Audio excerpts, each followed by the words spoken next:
Correcto. Bueno, entonces, buenas noches nuevamente. Nos encontramos en este segundo encuentro del curso de liturgia. El curso es liturgia fundamental, con lo cual los elementos que ustedes están viendo, digamos que no profundizan mucho en lo que es la liturgia desde el aspecto teológico puro. Porque desde el aspecto teológico puro en la liturgia nos tendríamos que ir eh, más concretamente a la escatología, ¿cierto? Para ver cómo la liturgia va a celebrar de alguna manera la escatología, ¿cierto? Entonces, al celebrar la escatología, digamos que lo que la liturgia hace es básicamente llevarnos a nosotros a elementos importantes de la conmemoración de un acontecimiento salvífico, ¿cierto? Entonces, quisiera como empezar dejando claro ese elemento. Un elemento que parece simple, pero que en el fondo determina un poco la información o lo que tenemos dentro del curso. ¿Listo? Un segundo aspecto que quiero dejar claro es el siguiente. No sé si están viendo ahí mi pantalla. ¿Me podrían confirmar algún compañero si están viendo mi pantalla? Sí, sí, Claro que sí. ¿La sí. están Está viendo? cargando. Está Está cargando. cargando. Se Está está cargando. cargando algo. Ah, bueno, bueno. Bueno, entonces, a Hay ver unos acá. clics. Listo. Entonces, cuando la vean, alguien que por favor me avise. Listo. Ya, listo. Muestra Eh, unos links, Donofrio. es que esta hora Ya, ahora sí. Ahora sí. siempre es Bueno, Ya complicado. abrió, ya abrió. Ahora salió sí la... abrió, ahora sí abrió. Bien, bien, bueno. Ahí les va abriendo a todos. Entonces, una segunda cuestión que quiero dejar en claro eh, es que voy un poco atrasado con las calificaciones, ¿cierto? Ok, Entonces, les voy a mostrar aquí la primer actividad es la de la consulta. Yo les quiero mostrar para que vean, no se van a asustar. Lo que pasa es que he tenido mucho como carga laboral, entonces no me ha dado tiempo. Tengo aquí pendientes para calificar. Entonces pueden ver, miren todos los que tengo pendientes. Miren, ve, de la actividad 1. Solo llegué hasta el compañero Rafael Alberto Ramírez Corso. Entonces está 1, 2, 3, 4, 5. Bueno, hay muchos ahí. ¿Listo? Para calificar de la primera actividad. Y de la segunda actividad, pues todas. Si voy mal en la primera, pues ya se imaginarán cómo en la segunda. Entonces no se vayan a asustar por ello, listo. Yo sí les pido como excusas porque generalmente yo dentro de los tiempos a los 2 días les estoy respondiendo, pero me ha sido imposible, la verdad que no me da, no me da. Ya, No, ya, tranquilo, profe, tranquilo. ya les había expresado que el curso pues lo recibí por cariño, pero es complicado en ese tiempo. Yo creo que algunos que son profesores saben que en ese tiempo uno está que, como dicen los españoles, a tope. Y de la última actividad, no me acuerdo si alguien la ha enviado, creo que aún no, sería apresurado, no. Voy bien en la última actividad por lo menos. Eh, Eso por un lado. Quisiera entonces ahora hacer una consulta. ¿Alguien tiene dudas, inquietudes con respecto a los temas leídos hasta ahora? Del primero y segundo tema. Me refiero concretamente a estos temas que introdujimos, que eran básicamente como la noción de liturgia, ¿cierto? Están por bueno, yo creo que acá. está claro el conocimiento básico de lo que es la liturgia, ¿no? Sí, Sí, sí, sí, sí, que era la liturgia y la asamblea litúrgica. Ese era como el primer tema, ¿cierto? Ese era como el primer. correcto. Entonces yo vi por ahí los trabajos que he visto, Me ha gustado pues porque se ha visto una idea de consulta, y también una idea de expresar lo que uno cree que es la liturgia, porque en el fondo definiciones hay muchas, pero vidas solamente hay una. Vidas pues vida litúrgica, ¿cierto? Entonces por aquí tenemos, a ver, introducción, conceptos, inicio, introducción. Entonces teníamos así lo siguiente, por acá, el desarrollo temático, listo. Entonces en el desarrollo temático hemos visto la liturgia y la asamblea litúrgica, ¿cierto? Entonces hoy quiero que veamos estos dos conceptos, la celebración litúrgica y la pastoral litúrgica, ¿listo? La celebración y la pastoral. Hay una gran diferencia entre la celebración y la pastoral, ¿listo? La pastoral no trabaja solo para organizar la celebración, ¿cierto? Y la celebración no es solo fruto de la pastoral, pero sí hay una gran articulación entre ambas. Una gran celebración se hace a partir de una excelente pastoral, ¿cierto? Y una excelente pastoral se hace pensando en una gran celebración.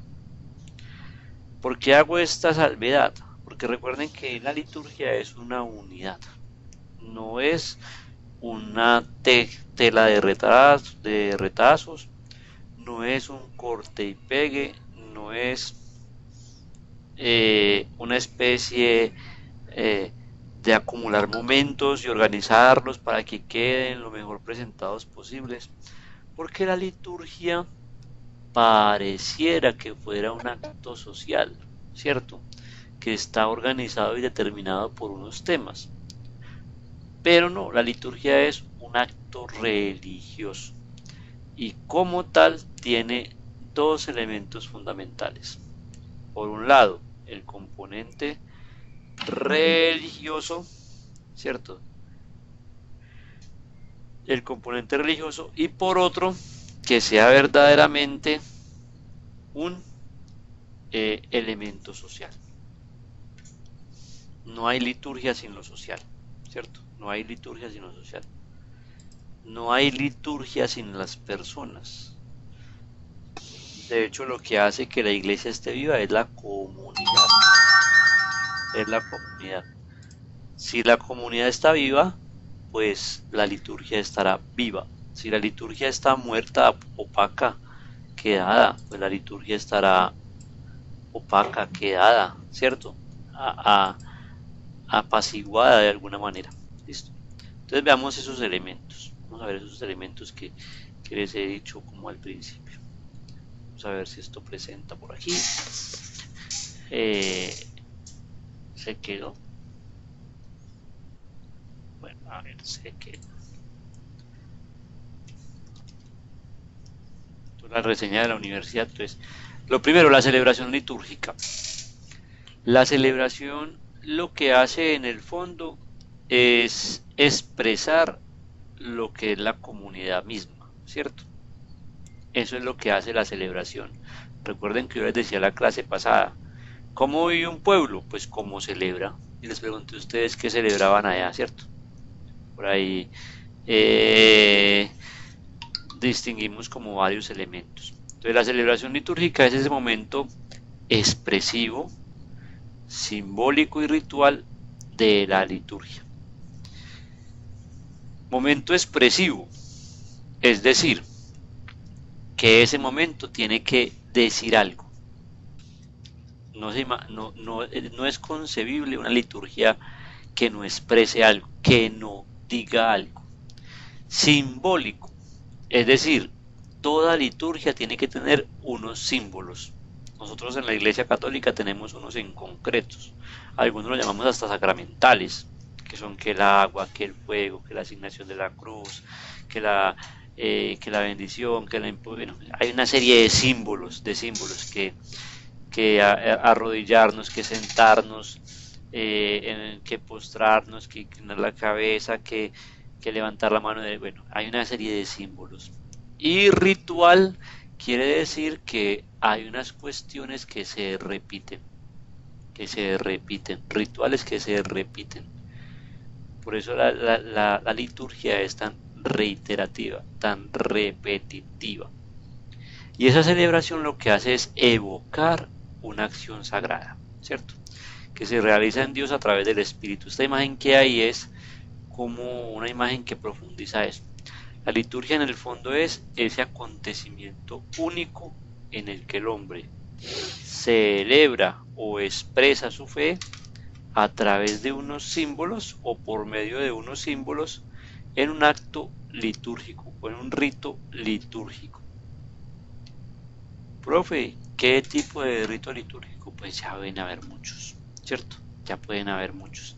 Hay unos que son de orden eclesial, como la Eucaristía, como la adoración a la Santa Eucaristía y la bendición, o pueden haber unos más de orden de la religiosidad popular, como la procesión, como la visita a las casas y la unión para el rezo del Santo Rosario, etcétera, etcétera, etcétera, ¿cierto? Digamos que esos son como dos elementos fundamentales ahí. Esa celebración litúrgica entonces va a comprometer o a decir o a dar, se va a componer de unos elementos básicos. Digamos que en el fondo, ¿cómo identifica uno una celebración litúrgica en todo el sentido de la palabra? Pues porque cumple con esos elementos.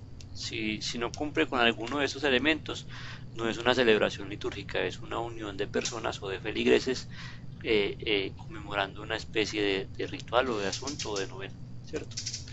Entonces, elementos básicos. Primer elemento: toda celebración litúrgica es un acontecimiento salvífico que motiva la celebración. Por eso tenemos la Eucaristía, que es cuerpo que se da, el cuerpo de Cristo que se nos da; el bautismo, que es estar insertos en la comunidad, como iglesias, como hijos de Dios; la confirmación, que es recibir el Espíritu Santo, es confirmar esa fe, ¿cierto? La penitencia, que es un acontecimiento salvífico también, porque es entrar en esa nueva relación con Dios, ¿cierto? Digamos que un poco así limpiar las cuentas, como dice un amigo, aclarar las cuenticas. La unción de los enfermos, que es buscar a través de la oración y la unción la salud, pero sobre todo la salvación. El matrimonio, que es declarar delante de Dios y de la iglesia el amor que se profesan, ¿cierto? El orden sacerdotal, que es entregar la vida, ¿cierto?, para el bien de las personas y de la iglesia. O sea, un acontecimiento salvífico. Esas son celebraciones litúrgicas. ¿Cuáles? Las que están dentro de los sacramentos, ¿cierto? Las que están dentro de los sacramentos. ¿Qué van a hacer? Pues motivar esa acción salvífica. Profe, entonces cuando uno reza el rosario por ahí en una casa, uno no está motivando la acción salvífica. También. Y también es una acción litúrgica, pero no es una celebración litúrgica. Que la celebración va a tener 4 elementos concretos. Entonces, primer elemento, un acontecimiento salvífico que motiva la celebración. Segundo elemento, es una comunidad que se reúne en asamblea. Cuando decimos asamblea es porque hay una gran, ¿cierto?, comunidad, una gran comunidad que se reúne en asamblea.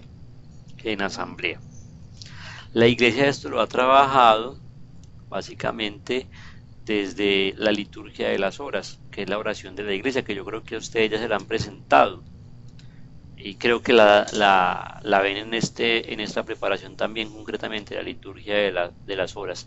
Entonces, la liturgia de las horas es como la gran asamblea de la iglesia que se reúne a través de ese texto sagrado a hacer la oración de la iglesia, la oración oficial, ¿cierto? La oración oficial, la liturgia de las horas. Ahí estamos haciendo comunidad, estamos haciendo asamblea que se reúne desde nuestra intimidad o desde nuestra integración, porque hay gente que se reúne, por ejemplo, en las tardes o en las mañanas a hacer alguna parte de la oración de la iglesia. Entonces, es esa cuestión. Es una comunidad que se reúne. ¿De acuerdo? La tercera es un ritual que se realiza. Siempre en toda religión hay rituales. Yo aquí, por ejemplo, he puesto un ritual hindú, creo que es este. Entonces, toda celebración tiene un ritual. Si ustedes miran, por ejemplo, hay ritual del bautismo, ritual del matrimonio, el misal romano, ¿cierto? Ritual de la confirmación.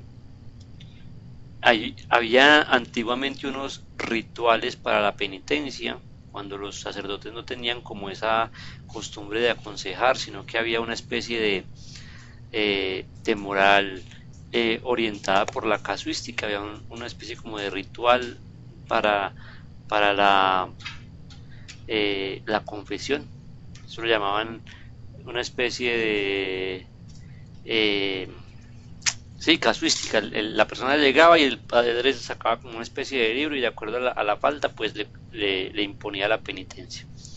Bueno, no sé, hay un ritual para la unción de los enfermos.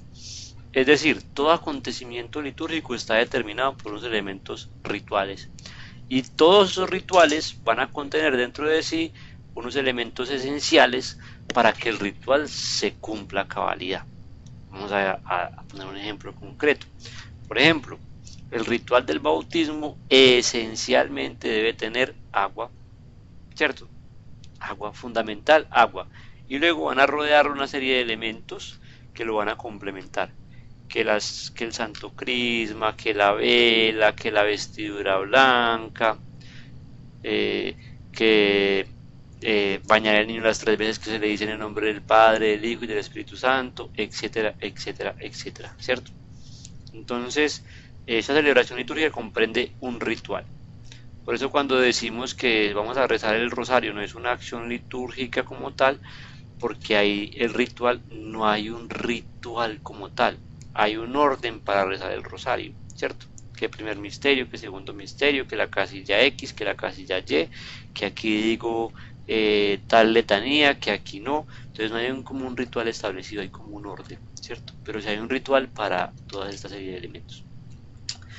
Y por último, digamos que la celebración litúrgica también comprende un clima festivo que lo envuelve todo. En medio de todos esos sacramentos hay siempre alegría, siempre, siempre. En Estados Unidos, por ejemplo, cuando hay una misa de exequias, el cura no sale de morado como salimos nosotros aquí en Colombia, el cura sale de blanco, porque hay una gran alegría, hay un hermano nuestro que se va a habitar el cielo. Y en los entierros la gente no está como llorando, sino que la gente está contando historias de lo que vivió con el difunto. Entonces hay un clima festivo, Lo que pasa es que en algunas partes, digamos que no se comprende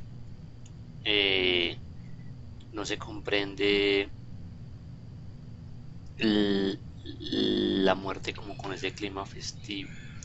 Pero hay muchos lugares en que sí. Yo estoy viendo hoy, por ejemplo, que los jóvenes tienden a reconocer más ese valor simbólico de la muerte como un paso a algo. En estos días una niña en el colegio hacía un ensayo sobre la muerte y decía: estamos muriendo cada día y es un acontecimiento que nos va a llevar a algo superior, ¿cierto? Ya no lo definía pues como el encuentro con Cristo ni nada de estas cuestiones, pero sí se le veía esa conciencia de que la muerte es algo que el ser humano lo debe vivir, y que lo debe vivir con alegría, que lo debe vivir como ese momento culmen de lo que ha acontecido en esto que llamamos vida, ¿cierto? De hecho, nosotros estamos celebrando indirectamente, en medio de todos estos acontecimientos, pues la alegría de nacer para Cristo, la alegría de entrar en la iglesia, la alegría de reconciliarnos con Cristo, la alegría de servirle, la alegría de unirnos con otro para estar con Cristo. Entonces, siempre todo acontecimiento litúrgico se envuelve dentro de un clima festivo, ¿cierto? Recuerden que la festividad es un elemento muy importante dentro de la religiosidad. ¿Qué es la festividad en el fondo? Es el celebrar la alegría del encuentro, o la alegría del paso, o la alegría de, ¿cierto? La alegría de. Bueno. Y digamos que dentro de esos 4 elementos siempre digamos que hay un orden, ¿cierto? Hay un orden. Esos órdenes o ese orden de alguna manera se ha venido como modificando con el paso del tiempo, porque la iglesia, como ustedes pudieron ver en ese ejercicio de la liturgia antes del Vaticano II y después del Vaticano II, ha querido ir introduciendo unas dinámicas nuevas. Pero las dinámicas nuevas dentro de la liturgia no implican salirse de, no sé cómo expresarlo para que no suene como muy, es como, no sé cómo se dirá en la costa, compadre, como muy fuerte, digamos, aquí decimos en el valle, que no suene como muy fuerte, muy chocante, pero algunas veces... Los inamovibles, padre. Perdón. Los inamovibles. Los inamovibles. Los inamovibles. Eso. Lo que yo quería expresar era que en algunas, bueno, algunos compañeros, digámoslo así, hacen una especie de parafernarias, ¿cierto? Entonces la gente es feliz porque es que el padre por allí de mi casa, yo nunca lo he visto que salga ya danzando, ¿cierto? O nunca lo he visto que salga con la custodia y se la ponga en la cabeza a todo el mundo, ¿cierto? O nunca lo he visto haciendo X o Y cosas. No quiero criticar eso, porque eso hace parte también del folclore y de la vida de la iglesia, y bueno, también esa expresión de la fe que se va viviendo y se va realizando. Pero dentro de la liturgia, digamos que hay un orden, y ese orden o esa acción realizada tiene estos elementos. El anuncio de la palabra de Dios no puede faltar. El canto de los signos y los salmos no puede faltar. Las oraciones de la asamblea, o oraciones de la asamblea, no las oraciones para la asamblea, que es muy diferente. Es decir, la liturgia contempla una participación activa de la asamblea. Y por último, los signos, gestos y ritos simbólicos, que yo creo que en este cuarto punto es donde a veces tenemos las pequeñas diferencias entre los que se declaran tradicionalistas o conservadores y los que se declaran como yo que sé, de avanzadas, o la nueva fusión del Espíritu Santo o alguna cosa de estas, ¿cierto? El problema no está en si leyó el libro de Josué cuando era el libro de Malaquías.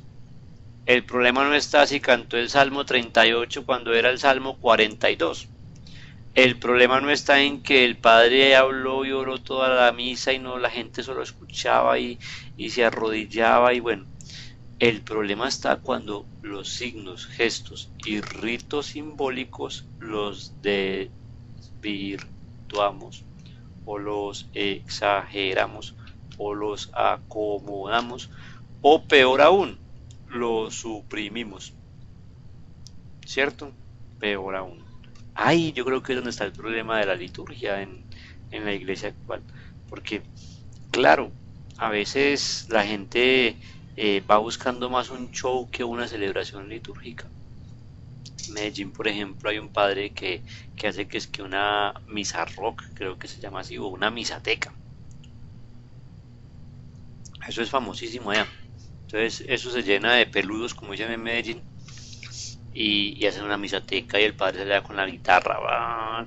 Y tiene el pelo largo y todo, y el hombre, y bueno, y usted va a ver, y el sacerdote conservó el anuncio de la palabra, el cántico de los signos, las oraciones de la asamblea, y en los signos, gestos y ritos simbólicos los conserva, solo que digamos que exalta algunos un poco más, ¿cierto? Digamos que los gestos, por decir algo. Entonces ahí es donde está como el meollo del asunto, ¿cierto? Entonces, esa estructura celebrativa tiene un profundo significado teológico. Por eso es tan bonito cuando uno cuida la liturgia, la embellece con sus elementos, pero no la distorsiona para exagerar. Si ustedes miran bien, todo el acontecimiento salvífico es un acontecimiento exaltado, o sea, es un acontecimiento que se sale dentro de lo normal de la vida cotidiana del pueblo judío, pero que a la vez conserva como la estructura de pensamiento del pueblo judío. Ejemplo concreto, entrada en Jerusalén. Hay una entrada en Jerusalén que acostumbra al pueblo judío, pues el Señor la respeta y la hace tal cual, solo que Él la exalta con su presencia. Hay una cena, el Señor la respeta, solo que Él la lleva a ese nuevo pan de vida, a ese nuevo estatuto, ¿cierto? Hay un sacrificio, el Señor lo respeta, solo que ahora el sacrificio es un sacrificio del Hijo de Dios, ¿cierto? Hay una esperanza, el Señor la respeta, solo que ahora esa esperanza se hace efectiva en la salvación de Jesucristo. Entonces miren cómo ustedes, Jesús en lo litúrgico es sumamente cuidadoso. Va al templo, paga los impuestos, reza, va a la sinagoga, lee la palabra, ¿cierto? Comparte sobre ella, pero también la va exaltando. La va exaltando, la va exaltando. Entonces, el primer ejemplo de pastoral es Jesús mismo, con su acción litúrgica, ¿cierto? Entonces, en ese significado teológico, Dios convoca a la asamblea por la palabra. La asamblea asume ese anuncio y lo expresa con los cánticos de oraciones. Por eso es muy bonito cuando uno le enseña a la gente a cantar y a rezar. Y por último, el Espíritu Santo hace su obra en esa asamblea a través de la acción del que la preside, ¿cierto? Y de ahí sale lo que llamamos después la misión, ¿cierto? Podéis ir en paz.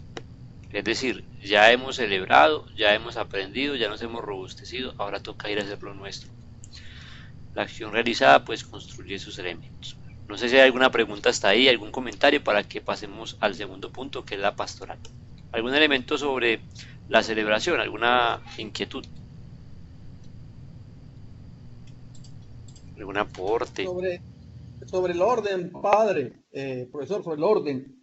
Se tiene que llevar siempre ese orden, anuncio, canto, oraciones, signos, porque los signos también pueden ir dentro de las mismas oraciones, no sé. Bueno, Este mismo orden, cuidarlo siempre. este orden del anuncio de la palabra, canto de himnos. No, yo les decía que la liturgia actual contempla, digamos que, varias posibilidades. Tendríamos que remitirnos un poco a lo que yo denomino la historia, no sé cómo llamarlo. Sí, la historia sacramental puede ser, o la historia del arte. Si uno hace un recorrido de la historia del arte religioso, uno va viendo cómo las imágenes religiosas van cambiando en, en sus movimientos. O sea, nosotros pasamos de unas imágenes estáticas a unas imágenes en movimiento. Es decir, concebimos a Dios de una dinámica estática a una dinámica relacional. Entonces la liturgia de alguna manera ha estado también cambiando eso. Se ha pasado de una celebración estática, es decir, en la que el pueblo simplemente veía cómo el sacerdote presidía, ni siquiera presidía, celebraba la Eucaristía, a una ceremonia en la que el pueblo participa de la Eucaristía. No sé si me hago entender. Entonces estos elementos, digamos que en la liturgia actual no son estáticos, no. Usted puede poner, por ejemplo, empezar, vamos a hacer una misa normal Iniciamos, anuncio de la palabra, salmos, la oración de la asamblea y en medio de todos los signos, gestos y ritos simbólicos, ¿cierto? Misa normal. Ahora vamos a hacer una misa carismática. Cantos a diestra y siniestra, por ahí 40 minutos, ¿cierto? De salmos y alabanzas, luego una oración de la asamblea, luego una palabra de Dios y luego listo el resto del desarrollo. Listo. Entonces ves cómo yo modifiqué el orden, pero conservé esos elementos. Entonces no son estáticos, no, se pueden intercalar. Lo que son es infaltables, por decirlo de alguna manera. ¿Me hago entender?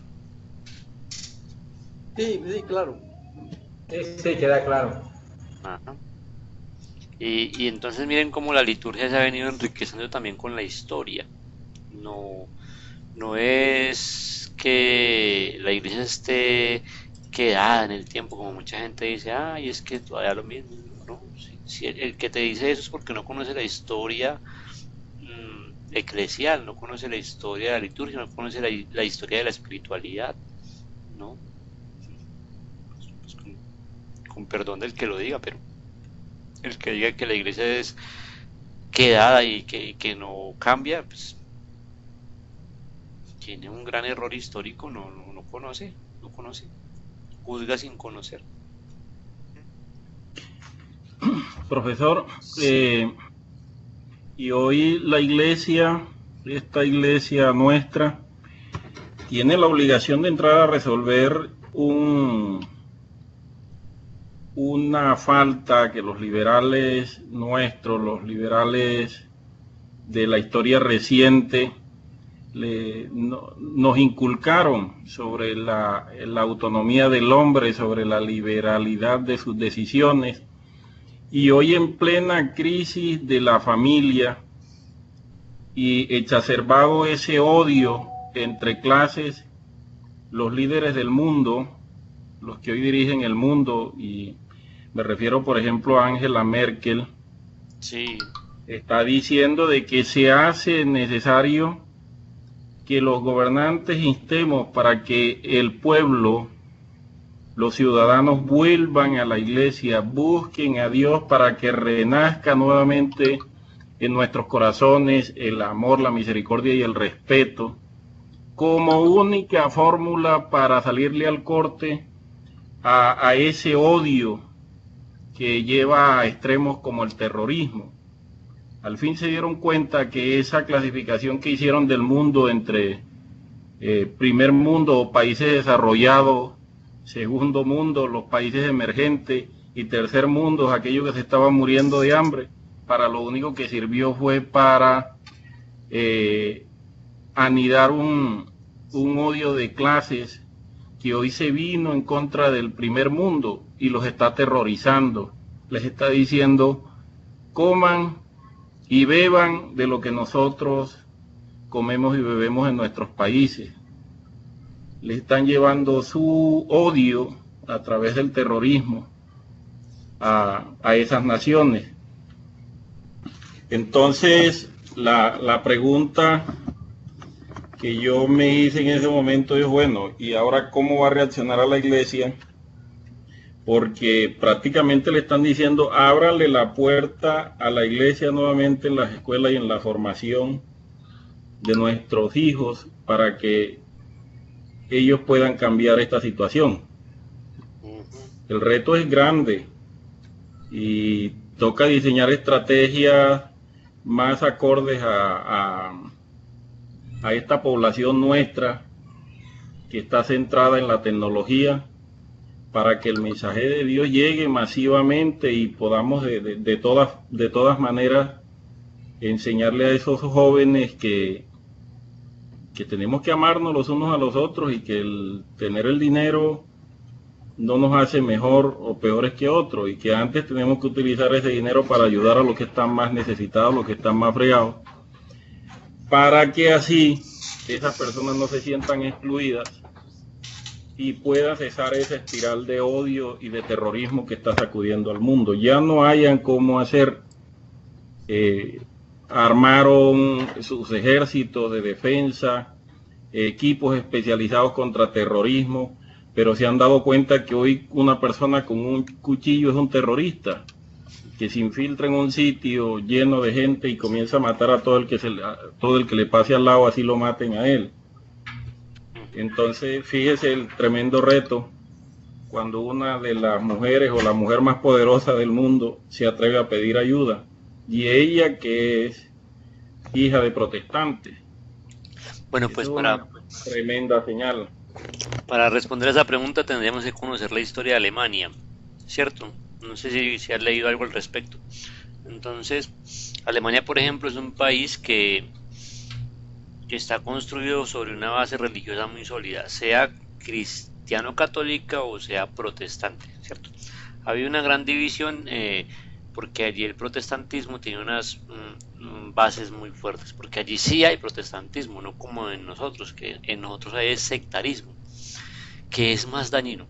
El protestantismo es una cuestión de debate intelectual, académico, filosófico, teológico, mientras que el protestantismo es una cuestión de políticas neoliberales impuestas desde Norteamérica. Entonces tendríamos que ir a recorrer la historia para poder dar respuesta a esta pregunta. Un hecho concreto es que en Alemania, por ejemplo, la iglesia siempre ha estado vinculada con el poder estatal de diversas maneras, ¿cierto? De diversas maneras. Cuando Angela Merkel hace esa solicitud es porque Angela Merkel está convencida de que la Alemania, sea la del norte o la del sur, que en este caso lo desconozco porque aún se tiene esa división, tiene allí en el aspecto religioso eclesial una especie de forma de persuasión, ¿cierto? De persuasión. Además, porque también tenemos que comprender que en Europa la religión ha perdido de alguna manera esos privilegios sociales estatales que se han venido apartando. Tanto así que en Europa el modelo económico religioso es muy diferente al nuestro. Aquí es un modelo económico de la cesta, es decir, en la iglesia se pide. En Europa usted en su declaración de renta o en su declaración anual usted puede determinar si le aporta a la iglesia o no, y entonces el Estado le pasa el dinero a la iglesia. Eso por un lado. Entonces, de alguna manera Merkel también sabe y entiende que ella puede apoyarse en aquellos que conocen las conciencias, porque recuerden que la iglesia es la que conoce la conciencia, la política no. La política no. Usted va a confesarse con un sacerdote, no va a confesarse con un político. Usted le va a contar lo más íntimo suyo es a un sacerdote, no se lo va a contar ni a un político y ni siquiera a un psicólogo ni a un psiquiatra. Entonces, allí en el fondo también hay unos elementos de control social políticos que hay que entender, ¿cierto? Entiendo tu posición, pero allí hay elementos que hay que determinar a partir de la historia. Sin duda está comprobado que la actual situación social política europea le urge una intervención religiosa, ¿cierto? Le urge. Por eso nosotros hemos tenido en los últimos 10 años de pontificado, los más o menos 10 años digo yo, si no exagero mucho, sí, 10 años, los de Benedicto XVI y los de el Papa Francisco, una purificación de las curias más importantes a nivel mundial. Si ustedes miran, Benedicto XVI empezó con unas curias alemanas, luego unas francesas, hasta donde pudo llegar, y ahora eligieron un papa latinoamericano para que empezara por unas curias latinoamericanas. La crisis de la iglesia en Chile es concretamente fruto de esto, de ir purificando un poco esas principales curias a nivel mundial para poder ir desarrollando una especie de intervención eclesial fuerte, que retome aquello que ha perdido la iglesia, que es la credibilidad. Uno cree que no, y la iglesia ha perdido la credibilidad. Además porque muchos obispos se han desviado de el aspecto pastoral y se han quedado en el aspecto político, y hay otros que se han centrado tanto en el aspecto pastoral que se han olvidado del aspecto político. Por ejemplo, en nuestro país eso no es, pues, yo sé que eso lo van a ver en el instituto, no me da miedo decirlo, pero el anterior cardenal, que de hecho es de mi ciudad, Rubiano, uno nunca lo veía en una intervención política, ¿cierto? Como uno ve, por ejemplo, ahora a Rubén Salazar, que ha tomado partido, ¿cierto? Ha tomado partido. ¿Y dónde la expresa? Pues cuando lo entrevistan por allá que para la Navidad, o lo entrevistan por allá que para la ceniza, etcétera, etcétera, etcétera.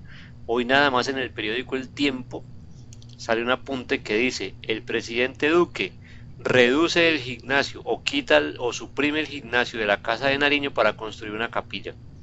Qué curioso, cuando Duque ganó la presidencia apoyado en el partido de Mira, pues de pronto será una capilla de Mira, vamos a ver qué pasa, ¿cierto?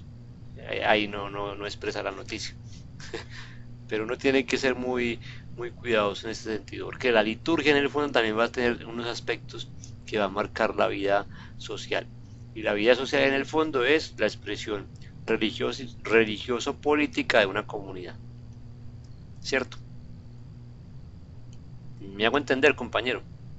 Sí, de acuerdo, de acuerdo, profesor. Muy acertado. No sé si eso Sí. lo ilumina un poco o los elimina, como dice un amigo mío. No, está excelente, profesor. Bueno, entonces, sí, ese aspecto es muy importante. Hay que, digámoslo así, que hacerse notar. Dice el padre Pompilio de la diócesis de Santa Rosa que en la iglesia debemos hacer la pastoral de la gallina. Nunca se me olvida, decía, pero ¿cómo así que la pastoral de la gallina? Y él decía, sí, la gallina pone un huevo y lo cacaraquea todo el día. Entonces, repartimos 10 mercados, pues cacaraquémoslo, ¿cierto? Él decía, en eso nos gana el gobierno reparte 4 pesos y dice que repartió 40.000. Miren el informe que dio nuestro presidente hace como 4 días, que metió 50.000 a la cárcel, y el IMPEC dice que fueron 1.200. No sabemos dónde están los otros 48 y no 1.800 que nos faltan. Pero bueno, eso es lo que falta también. A veces nos falta estrategias. Nos falta estrategias. ¿Listo? Bueno, ¿alguna otra inquietud, aporte, duda? Yo tengo una, padre, profesor. Padre, profesor, bueno. Sí. Bueno, Dale. sobre el orden que está hablando ahorita, no tanto de política, está muy bueno lo que están diciendo, pero sobre el orden tengo inquietud, porque usted dice, bueno, que hay que guardar, salvaguardar siempre en la liturgia estos cuatro elementos, pero por ejemplo, y nos daba el ejemplo usted de los carismáticos y la Eucaristía normal, pero me sale una pregunta. Sí. Y en la Eucaristía normal, de pronto no el diácono, pero sí el presbítero, que tiene más, en ese sentido, más de hacerlo, decide cambiar el orden y hacerlo igual, ¿se puede hacer? ¿Cómo así? No. ¿Cómo O sea, así? decide una Eucaristía normal del pueblo, de un miércoles normal, una Eucaristía que usted sabe que son siempre iguales, ¿no? Pero decide cambiar el orden salvaguardando los cuatro elementos, pero decide hacerla como si fuera carismática, pero, o sea, porque hay curas que de pronto son muy progresistas, y entonces, bueno, quieren hacerlo, se puede hacer, uno como diácono, bueno, usted sabe que uno tiene que obedecer en ese sentido, pero, ¿eso lo cuestiona uno o no? Eso es normal. Pues a ver, es normal. Digamos que en la Eucaristía mover los elementos es más complicado, ¿cierto? Mover los elementos en la Eucaristía, porque usted lo máximo que puede mover en la Eucaristía es poner estos dos adelante o atrás, ¿cierto? De ahí para allá siempre vas a tener el anuncio de la palabra y demás. Digamos que estos elementos se pueden organizar de acuerdo a lo que usted va a celebrar. Recuerde que la liturgia tiene domingos, festividades, conmemoraciones, solemnidades, días ordinarios, mártires, vírgenes, bueno, y todo lo que más se aparezca allí. Entonces, cada una de esos tipos de celebraciones pues tienen también un orden. Por ejemplo, si es una solemnidad, pues va el credo, se pide que se haga un tipo de, ¿cómo se llama esta parte de la Eucaristía? De pregón especial, que haya bendición solemne, que no haya bendición solemne. Digamos que la liturgia actual favorece esas dinámicas, ¿cierto? Favorece esas dinámicas. Entonces, esto es completamente movible en su orden, ¿de acuerdo? No pasa nada, pero tienen que estar. O sea, no pasa nada si vas a cantar salmos y himnos una hora y vas a danzar como el rey David y te atreves a desnudarte, pues no pasa nada, hermano. Pero tiene que estar. O sea, tiene que estar. Que usted dice, no, entonces mejor vamos a hacer oraciones durante una hora y luego media hora de cantos y luego vamos a hacer 15 minutos de lectura bíblica y de ahí vamos a hacer un signo con la luz. Pues no pasa nada. Pero para que sea una celebración litúrgica, ¿cierto? Debe tener esos elementos. Digamos que aquí lo que estamos determinando es cuándo es una celebración litúrgica y cuándo no lo es, para que quede como más claro, ¿cierto? ¿Cuándo es? Pues cuando la celebra eso. ¿Cuándo es una celebración litúrgica? Pues cuando la celebración litúrgica celebra un acontecimiento salvífico, ¿cierto? La segunda, se hace en una asamblea, se hace un ritual, ¿cierto? Y tiene un clima festivo, ¿cierto? Eso es lo que la va a enmarcar. ¿Qué hay dentro de eso? Dentro de eso, pues en esa celebración como tal, pues los siguientes elementos: un anuncio de la palabra, un canto de himnos, unas oraciones de la asamblea y unos signos, gestos y ritos. Ya si usted puso esto adelante, esto atrás, esto en el medio, ya eso no va a importar. ¿Me hago entender? Digamos que los elementos que acabamos de ver lo que van a determinar es cuándo es una celebración litúrgica. Si no tiene esos elementos, no es una celebración litúrgica. Bien. Sí, claro. Bueno, muy bien. Vamos a finiquitar con un tema que a mí me parece, voy a ponerlo grande para poder que ustedes vean, que a mí me parece algo complejo y como dicen en Medellín, algo muy charro, porque dicen ahí, vamos a tener en la comunidad la pastoral litúrgica. Entonces, por favor, quien quiera pertenecer a la pastoral litúrgica, inscribirse en la sacristía o en el despacho. Reunión el próximo martes. ¿Con quién? Pues con el diácono. El diácono siempre termina haciendo las reuniones, ¿cierto? No se rían que es así. Entonces, el diácono, candidato a diácono, va a hacer la reunión. Va a hacer la reunión y va a ser la pastoral litúrgica. Y claro, el diácono ya vio, o el candidato ya vio el curso de liturgia, entonces ya es una maravilla, ya vuela en esto. Entonces la comunidad termina siendo lo que el diácono piensa que es. Dirían por ahí, error. Eso es un error de pastoral litúrgica. Porque recordemos que estamos diciendo que la liturgia es la celebración de la comunidad. Ah, amigo, entonces todos tienen una manera distinta de celebrar. Entonces la pastoral litúrgica no va a ser que todos los demás equipos, que el de lectores, que el de acólitos, que el del equipo de matrimonios de Nuestra Señora, que el equipo de los pastoral de enfermos, que el equipo de ¿qué más pastorales hay? De pastoral juvenil, celebren como diga el diácono, sino que el diácono va a orientar.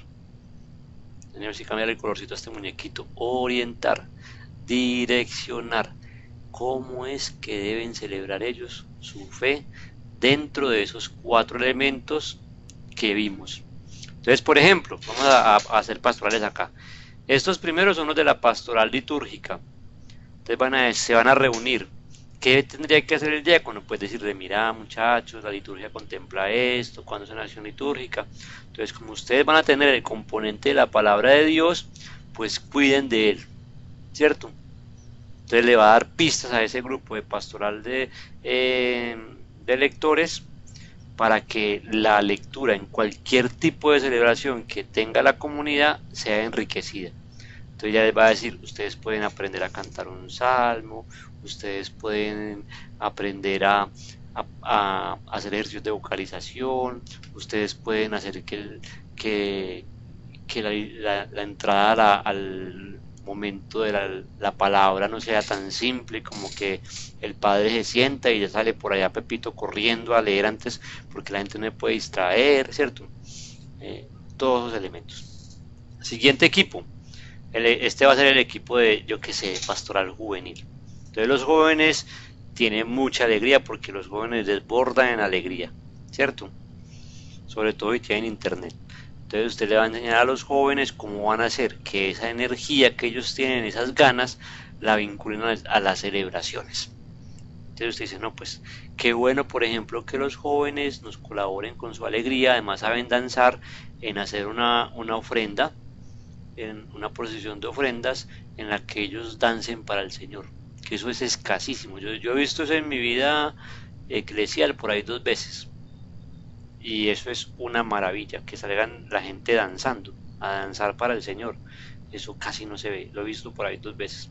Entonces, muchachos, ustedes con su juventud van a aportar en eso. Siguiente equipo, pues va a ser el equipo de los que van a preparar a la gente para el bautismo. Entonces, ¿qué hay que hacer? Que ellos se encarguen de todo lo que sea el rito bautismal. Entonces usted le va a explicar de dónde surge el rito bautismal, la historia del rito bautismal, qué elementos tiene el rito bautismal, los padrinos que deben contestar, bla bla bla bla bla bla bla bla, y van a promover en la comunidad que se viva el bautismo. Y así. Entonces la pastoral litúrgica no es que todo el mundo piense haga lo que piense el encargado, sino que el encargado haga que todos aporten desde su condición y desde su grupo a que la liturgia de la comunidad se vea enriquecida por cada uno de ellos. ¿Me hago entender? Así. Sí, profesor. Sí, señor. Eso, porque eso es una dificultad que uno ve en las parroquias, eso es, ay, que es que ella no sabe leer, ay, y usted le ha enseñado, ay, pues que no nos hemos reunido, ay, es que ella dice que San Pablo iba para Antioquia, pero que se le elevaron la chiva, y no, es Antioquía, ¿cierto? Que ella no dice que el paráclito, sino que dice que el paralítico, entonces uno se imagina el Espíritu Santo en una silla de ruedas, y usted le ha explicado, pues que no, entonces no está su trabajo como orientación de pastoral, ¿cierto? Y explicarle qué es la pastoral litúrgica. O sea, la pastoral litúrgica no es que la persona encargada de la pastoral litúrgica termine siendo un coordinador de eventos religiosos, que en eso terminan, ¿cierto? Terminan diciendo, entonces usted en este momento sale, clava la cabeza 40 centímetros, mira el cura y sigue, ¿cierto? Como cuando uno prepara un evento social. Eso no es la pastoral litúrgica. La pastoral litúrgica va más allá, va más en orientar a cada uno de los grupos en esos elementos que tenemos. Entonces la pastoral litúrgica exige la preparación de las celebraciones.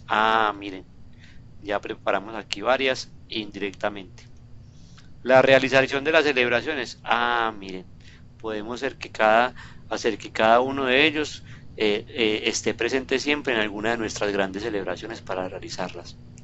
La educación litúrgica de la comunidad. Ya le expliqué a esos que es el bautismo, a estos que es la danza, que es la alegría, y a estos cómo se debe leer. Y la formación litúrgica del mismo equipo. Pues los puedo convocar a todos cualquier día para que ellos aprendan qué es la liturgia, porque hoy ya tengo muchos significados y además ya he observado a la comunidad y sé que nosotros vivimos la liturgia de una manera determinada. Entonces podemos enriquecer, porque la liturgia no es un cuento cerrado, es un cuento abierto. Entonces ya la comunidad termina viviendo cómo celebra y celebrando cómo vive, ¿cierto? Esto suena pues muy bonito y ojalá algún día se dé, pero digamos que eso es lo que se piensa desde la pastoral litúrgica, y es lo que se piensa desde la liturgia, que la comunidad en el templo no vaya a ver un espectáculo, sino a celebrar la fe. Profe, buenas noches. Buenas noches. Le habla Juan Pablo Castro. Maravilloso. He tenido un poquito de dificultades, pero con la ayuda del Señor aquí estoy esta noche. Quiere decir que como diáconos permanentes podemos ayudar a los grupos de repente, como también en los momentos donde hay que estar arrodillado, en los momentos que hay que estar de pie, como por comunidades. Se puede ayudar a la gente a explicarle para que vivan pues cada momento con la solemnidad que se merece, porque hay gente que a veces, no sé, está el Padre elevando el cuerpo de Cristo y de repente los encuentra usted sentados y no los ve, y bueno, de momento no se dice, porque uno va a perder su gracia y estamos en plena celebración, pero sí es un ejercicio particular de los diáconos después, ayudar como de la pastoral litúrgica a organizar eso. Bueno, hay una cosa que a mí nunca se me olvida con el sacerdote que yo, digamos que aprendí a vivir, a querer la liturgia, el padre Gerardo Hoyos, de aquí de la diócesis de Cartago. Gerardo Hoyos es un sacerdote muy joven, yo creo que tendrá 40 años. Yo lo conocí en mis años mozos, o sea, hace como 15 años. Este hombre preparaba unas ceremonias impresionantes. Y él siempre me repetía una frase que a mí nunca se me olvida. Decía, la clave de una buena liturgia es que el que la dirija no se note. ¿Cierto? Okay. La clave de una buena liturgia es que el que la dirija no se note. Porque si no termina siendo el sacristán. Ustedes no han visto que el sacristán se apaga un velón y sale de la nada con una vela. Sí, se desconecta el micrófono y sale de la nada a conectar, desconectar y a darle golpes, ¿cierto? No hay acólitos, y cuando el padre se vaya para hacer pues la parte de la liturgia eucarística, sale de la nada con la talega de la limosna, le tira prácticamente el cáliz al cura y se va a pedir la limosna, ¿cierto? En cambio, yo no sé si ustedes han visto alguna vez las liturgias papales, ¿cierto? Sí. Los invito a que las vean. El Papa siempre tiene a su alrededor 3 maestros de liturgia, 3 ceremonieros, lo llaman allá. 3 ceremonieros. Y si usted no los conoce, pues, porque los tiene referenciados, usted no nota quién es el ceremoniero. Mejor dicho, un buen maestro de liturgia o un buen ceremoniero, como decimos en Colombia, es aquel que levantando la ceja, su equipo sepa qué es lo que falta. Entonces lo que tú dices es muy válido, muy válido. El diácono es el que tiene que ir educando a la gente para que sepa en qué momento de la Eucaristía tiene que, ¿cierto? Pero tampoco es para que salga al frente y comience a decir con el megáfono, arrodíllense, ¿cierto? No, yo decía después como en forma de catequesis. En forma de catequesis, sí. Entonces usted lo que puede hacer allí es hablar con el padre y decir, padre, ¿por qué no hacemos dentro de las misas unas especies de catequesis para ir educando a la gente? ¿Cierto? Entonces, Okay. lo que yo eso lo vi una vez en Medellín, en una parroquia que es la parroquia del Carmen. La parroquia del Carmen en Itagüí. A mí me parecía muy simpático porque el padre montó unos proyectores. Entonces en los proyectores uno siempre veía las lecturas para cuando decían Antioquia o Antioquía o Paralítico, ¿cierto? Veía los cantos, y bueno, me aprendí hasta varios cantos. Y luego durante un tiempo el padre hizo unas catequesis litúrgicas. Y yo me imaginaba, bueno, ahora con que irá a salir este cura acá, cuando las catequesis litúrgicas era el padre explicando cada parte de la misa. Sí. Entonces, por ejemplo, cogió un mes para la parte introductoria. Entonces, cuando llegaba a la parte introductoria, los primeras catequesis las hacía dentro de la misa. Y al final decía, no vamos a hacer estas catequesis dentro de la misa la próxima vez, sino que van a ser 5 minutos antes o 10 minutos antes. Entonces uno cree que no y siempre hay gente antes de misa, ¿cierto? Profe, ¿Y qué es lo que hace la gente en la misa? Pues lo que ve que los demás hacen. Si alguien comienza a aplaudir, todo el mundo, bueno, menos echar limosna, pero si alguien comienza a aplaudir, pues la gente comienza a aplaudir. Si 10 se sientan, pues el resto se sientan. Si 10 se paran, pues el resto se paran. Entonces, si usted va educando los de 5 minutos antes, eso va creando como una ola. Y al final, pues todos aplauden, todos se sienten, todos se arrodillan, todos responden, todos cantan, tan. ¿Sí me hago entender? Digamos que sí, profesor, hay una especie profesor de virus litúrgico. ¿Aló? Sí, aló. Profesor John, aquí en Valledupar tenemos esa situación aquí. Hay padres que tienen esa costumbre de aplicar por intermedio de un videobin dentro de la misma Eucaristía.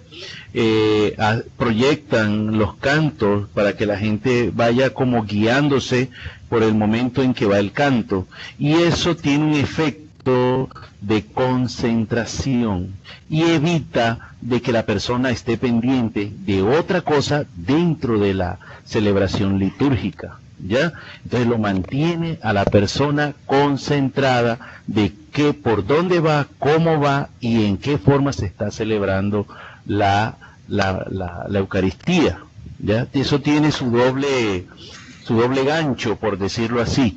No sé si me entienda, profesor. Claro que sí, claro que sí. También lo hacen con la parte de la forma, o sea, el orden que lleva la celebración litúrgica. Lo hacen también estilo videobin y lo proyectan en un fondo de la pared, así sea al lado de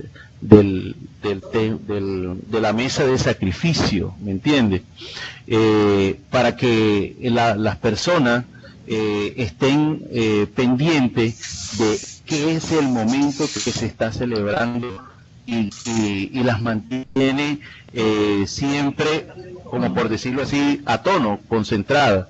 No permite que la persona esté mirando para otro lado, sino que está mirando siempre, está concentrada en lo que está viendo y en lo que está leyendo, ¿ya? O sea que le ocupa la vista y le ocupa la concentración.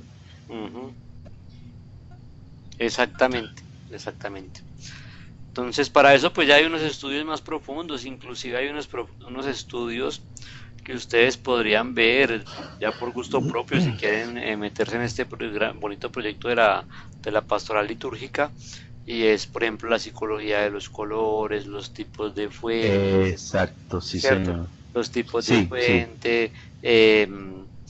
Digamos que eso es un trabajo muy grande, muy grande, que ya exigiría dentro del trabajo pastoral una planeación pastoral que aquí no se ve, ¿cierto? Aquí no se ve un plan pastoral. Y bueno, entonces exige toda esa cuestión de características, de identidad, de acostumbrar a la gente, porque si usted, claro, cada 8 días le sale con un tipo de fuente diferente, entonces la gente ya va a decir, ¿y ahí qué dice? Yo no alcanzo a leer. Pero si usted siempre le sale con un tipo de fondo determinado, digamos que eso en estas áreas de administración le van a decir identidad corporativa, ¿cierto? Una especie como de identidad corporativa. Eso es muy importante, Y para el compañero que hablaba ahora, por ejemplo, de las TIC y todo eso, hay una cosa que se llama ciberevangelización. Inclusive la universidad tiene una especialización en evangelización virtual, ciberevangelización. Entonces ya son temas más profundos, pues, que están tratados por un padre italiano que se llama Moisés Bardellotto. Es portugués, es brasilero, es Bardellotto, y un padre italiano que es Antonio Espada, que se llama ciberteología. De hecho, profesor, se ha creado una pastoral cibernética. Sí. A nivel del Vaticano. Exactamente, sí, por el padre Espadaro. Exacto. Antonio Profesor, Espada. yo quería aportar algo. Me parece muy interesante lo que usted comentaba frente a los 4 elementos básicos.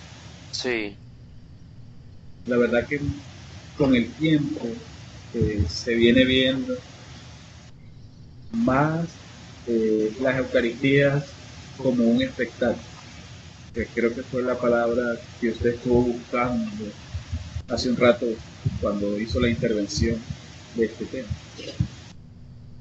sí, Muchos sacerdotes pues entran en ese tipo de celebración, donde hay muchas personas que asisten, hay aglomeración de gente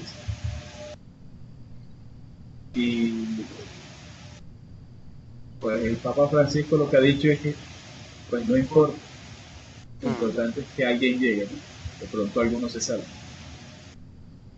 sí, exacto. ¿Qué nos recomienda? ¿Qué nos recomienda para ayudar en nuestra diócesis? Concretamente, ¿para qué? Es que no... Para fortalecer la celebración de culto. Ah, fundamental tener claro la pastoral litúrgica, ¿cierto? Digamos que la recomendación mía es ir creando comunidad. Ese ejemplo que les di ahora de los 5 minutos antes y que esos educan a otros, al final la gente en las celebraciones hace lo que ve que hacen las demás, ¿cierto? Eso que yo les decía ahora, que si uno aplaude, otros aplauden. Uno lo puede aplicar exactamente esa dinámica a todo. Entonces es fundamental tener tacto para montar un buen equipo de pastoral, ¿cierto? Elegir qué desean impactar, ¿cierto? Por eso esa última actividad que yo les puse ahí de observación les va a permitir determinar a ustedes qué es lo que hay que cambiar o qué es lo que hay que trabajar dentro de mi comunidad, ¿cierto? Y también les va a poder decir, uy, fulanito de tal tiene como cierto gusto, ¿cierto? Y eso les va a dar muchos elementos. Entonces, a partir de eso, ustedes ya pueden decir, definitivamente aquí necesitamos trabajar, por ejemplo, la parte de los signos. Está muy floja, ¿cierto? No, definitivamente aquí nos falta trabajar la parte de los cantos. Aquí la gente no canta pues ni que le pongamos el salmo en tipo vallenato, ¿cierto? Yo qué sé, una cosa de esas. Entonces, esa parte de observación es muy importante. Entonces, fundamental. 1, observar bien. 2, arriesgarse. ¿Cierto? Ustedes aquí tienen varios elementos. Arriesgarse a cambiar el modelo que está. O no a cambiarlo, a perfeccionarlo. La cuestión es empezar. Muchas gracias. Listo.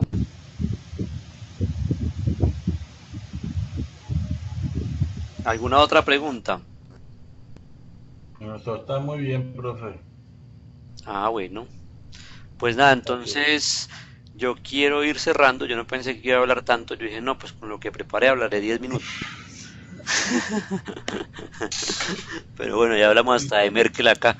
Entonces vamos a ir cerrando este segundo encuentro.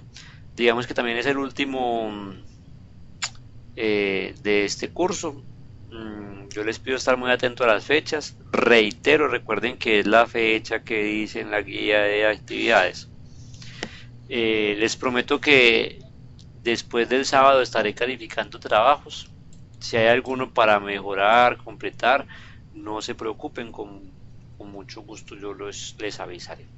De antemano muy agradecido por haberme escuchado, por haberme tenido paciencia y bueno, espero haber sido lo suficientemente claro Dios lo bendiga, profe. Profe, buenas noches. Bueno, buenas noches. Profe, yo quiero pedirle una ñapa. Profe. No sé, Steve. Sí. Muy bien, ahí sigo con Quiero pedirle una ñapa, profe. Sí. La ñapa es donde consigo el tema ese que nos dijo de la diferencia entre las sectas estas con influencia norteamericana y el protestantismo. Eso es oye, no, eso es el baloto, hermano. Entonces, es que habría que leer un poco el origen del anglicanismo, ¿cierto? Tendríamos que ir a la división entre Enrique VIII y la iglesia en el siglo XVII, ¿cierto? Entonces tendríamos es que, profe, yo estaba ahí como de amigo del luteranismo, del anglicanismo, del calvinismo y de los puritanos, como papás de las sectas estas, pero entonces usted cuando me tocó las sectas esas neoliberales, yo dije, ¿por dónde le meto a esa gente para entenderlo? Habría que determinar, buscar, por ejemplo, dónde nacen las sectas en América Latina. Entonces, lo primero que realmente yo en un texto como tal no lo conozco, pero usted puede ir investigando uno por uno. Yo sé que hay, si me escribes ahora al WhatsApp, yo le busco esta semana algunas informaciones, ¿cierto? Entonces, vale, casi todas las sectas protestantes, bueno, entre comillas protestantes, que tenemos en América, nacen después del 1800, ¿cierto? Claro, sí, señor. Entonces, si usted mira la iglesia, si usted mira la historia después del 1800, resulta que en el continente americano estamos viviendo una especie de neocolonización, ¿cierto? En esa especie de neocolonización, los Estados Unidos descubren que no pueden imponer sus ideas a través de la fuerza, porque ya han visto que ese modelo español había causado más problemas que soluciones. Inclusive en el 1900 vemos como esa primera colonización terminó en 2 guerras mundiales. Entonces, ¿qué hacen los gobiernos del norte, concretamente el gobierno americano? El gobierno americano lo que hace es que descubre que en la primera colonización el primer elemento fue la religión, ¿cierto? Y fue la religión cristiano-católica. No se nos puede olvidar que aquí a nosotros, los nativos, nos trajeron el cristianismo, ¿cierto? Y a partir de allí comenzaban a empezar a inculcarnos ideas que tenemos todavía, ¿cierto? Entonces, el gobierno americano lo que hace es volver a esa fuente de control que llamamos religión, ¿cierto? Entonces, a partir de allí el gobierno americano lo que hace es crear en el pueblo una especie de división entre los que tienen un pensamiento cristiano tradicional y esta nueva especie de pensamiento que llamamos protestantismo o sectarismo. Entonces pone a la gente a pelear. Mientras la gente esté discutiendo, yo tomo las decisiones políticas sin matar a nadie. Eso es lo que estamos haciendo hoy en día en Colombia. Estamos en un país polarizado. Sí. ¿Por qué estamos en un país polarizado? Pues porque mientras la gente pelea, nosotros tomamos las decisiones políticas. ¿Qué es lo que pasa? Que el país no está polarizado como la gente cree. El país ahora está muy informado. Si usted se pone a ver, por ejemplo, en el debate de control de anoche del fiscal general, ¿cierto? Del fiscal general, usted va a ver lo que saca la señorita Paloma Valencia y usted va a ver los comentarios y la gente está informada, ¿cierto? La gente está informada. Entonces eso es un siguiente paso que se está dando. Entonces, ¿qué hacen allí? Crean esas especies de sectas. Entonces usted va a ver, y casi todas están nacidas en Estados Unidos, ¿cierto? Nacidas en Estados Unidos y las van repartiendo por el mundo. ¿Y qué hacen las sectas? Pues dicen, no vamos a pensar como el cristianismo católico. ¿Por qué? Porque resulta que muchas de nuestras constituciones en América Latina, y la nuestra concretamente, permeaba la constitución política de Colombia, ¿cierto? Con lo cual, si yo voy a atacar la constitución política de Colombia, pues no la voy a atacar desde la política porque me creo un enemigo político, la voy a atacar desde lo religioso.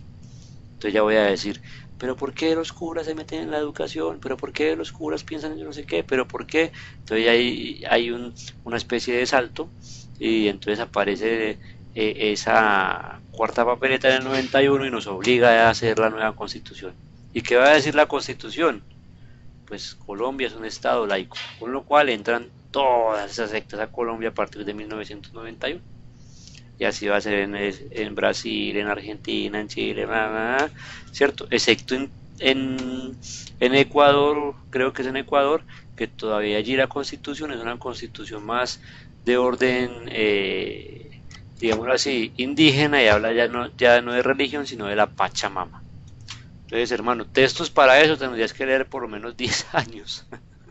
Pero bueno, ahí te resumí un poquito, ¿cierto?